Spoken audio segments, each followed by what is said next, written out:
John Joseph Caldwell Abbott vino al mundo el 12 de marzo de 1821 en St. Andrews, bajo Canadá, hoy Quebec.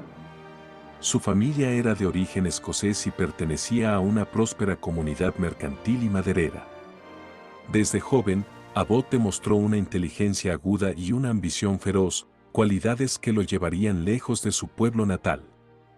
Es curioso pensar que este hombre, que acabaría dirigiendo el destino de una nación, comenzó su educación en una humilde escuela rural antes de ser enviado a Montreal para formarse con los jesuitas en el colegio de St. Hyacinthe.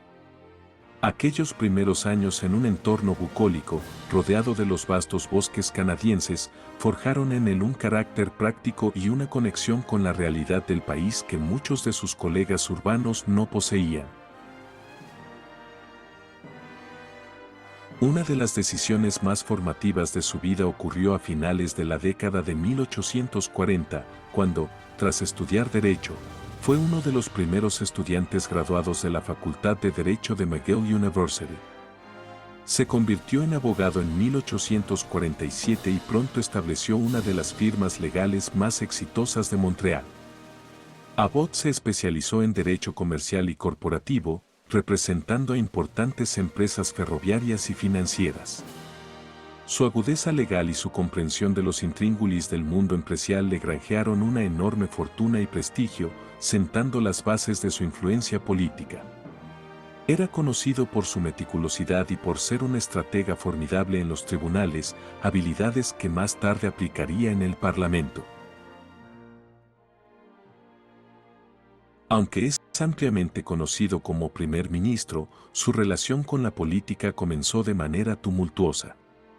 En 1854, durante un periodo de gran tensión entre anglófonos y francófonos, Abbott fue acusado de participar en la quema del Parlamento de Montreal en los disturbios por la ley de indemnización, un cargo que nunca se pudo probar. Este evento, lejos de alejarlo de la vida pública, parece que avivó su deseo de influir en el sistema desde dentro. Fue elegido para la Cámara de los Comunes en 1860, pero su mandato fue anulado tras una acusación de soborno, una práctica lamentablemente común en la época. Estos inicios controvertidos muestran a un político pragmático, dispuesto a navegar las aguas a veces turbias de la política del siglo XIX. Uno de los capítulos más fascinantes y menos conocidos de su carrera fue su papel como abogado defensor de los patriotas de la rebelión del Bajo Canadá de 1837 y 38. Aunque Abbott era un monárquico declarado y un firme partidario del orden británico, utilizó su brillantez legal para asegurar la liberación de varios presos acusados de traición. Este acto de defender a los enemigos del Estado, basándose en principios legales por encima de simpatías políticas, revela una complejidad en su carácter, un profundo respeto por el Estado de Derecho y una compasión que a veces quedaba oculta tras su fría fachada de hombre de negocios. Su ascenso al Senado en 1887 marcó un punto de inflexión crucial. El entonces primer ministro, John A. Macdonald, lo nombró senador y también ministro sin cartera, reconociendo en Abbott no solo su lealtad conservadora, sino su inmenso valor como táctico y administrador. Abbott se convirtió en el solucionador de problemas de Macdonald en el Senado, utilizando su influencia y su profundo conocimiento de las leyes para impulsar la agenda del gobierno. Este rol, aunque menos glamuroso que el de un ministro con cartera, le otorgó un poder inmenso tras bambalinas y lo posicionó como una figura clave en la maquinaria del Partido Conservador. Aquí llega un dato con un toque de humor que refleja su personalidad. Abbott era un hombre de costumbres tan metódicas y reservadas que, según se cuenta, una de sus mayores fuentes de estrés no era un debate parlamentario, sino su propio gato. El animal, de nombre desconocido para la historia, tenía la peculiar manía de dormir sobre los discursos y documentos importantes que Abbott dejaba en su escritorio de casa.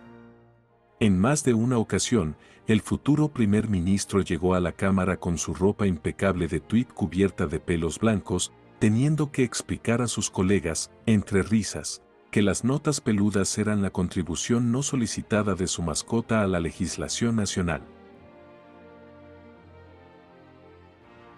El momento cumbre de su carrera llegó de forma inesperada en junio de 1891, tras la muerte de Sir John A. Macdonald. El Partido Conservador, sumido en el caos y la lucha interna, no podía decidir un sucesor entre figuras más prominentes como John Thompson. Abbott, visto como un candidato de compromiso capaz de unificar las facciones en pugna, aceptó el cargo de primer ministro con renuencia. Él mismo se describió como un simple parche o una solución temporal. A sus 70 años, se convirtió en el primer canadiense nacido en el país en ocupar el cargo, un hecho simbólico de gran importancia para la identidad nacional. Su mandato como primer ministro, desde el 16 de junio de 1891 hasta el 24 de noviembre de 1892, fue uno de los más cortos y agitados. Heredó un gobierno plagado de escándalos, como el de la concesión del ferrocarril en Manitoba, y una economía que entraba en recesión. Abbott, con su salud ya quebrantada, gobernó a menudo desde su lecho de enfermo. A pesar de ello, su gestión fue hábil y estabilizadora, logró apaciguar las tensiones dentro del partido y mantuvo el gobierno a flote, preparando el terreno para una transición más estable. Su principal logro fue, irónicamente, sobrevivir políticamente el tiempo suficiente para que el partido se reorganizara.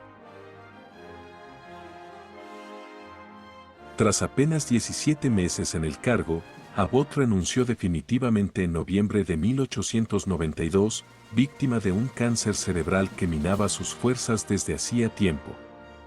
Su dimisión no fue solo un acto político, sino una necesidad médica.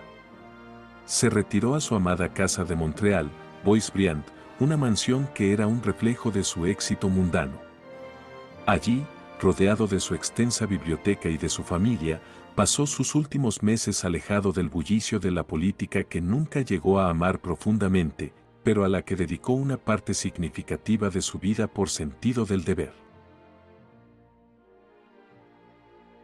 John Abbott falleció pacíficamente en su hogar de Montreal el 30 de octubre de 1893, a la edad de 72 años. Su muerte marcó el final de una era de transición para Canadá, un puente entre el liderazgo fundacional de John A. Macdonald y los primeros ministros que llevarían al país al siglo XX. Fue enterrado en el cementerio Mount Royal bajo una lápida sencilla. Aunque a menudo se le recuerda como el primer ministro accidental, su legado es más profundo. Fue un arquitecto legal del negocio canadiense, un senador influyente y un líder que, en un momento de crisis, proporcionó la estabilidad que su país necesitaba.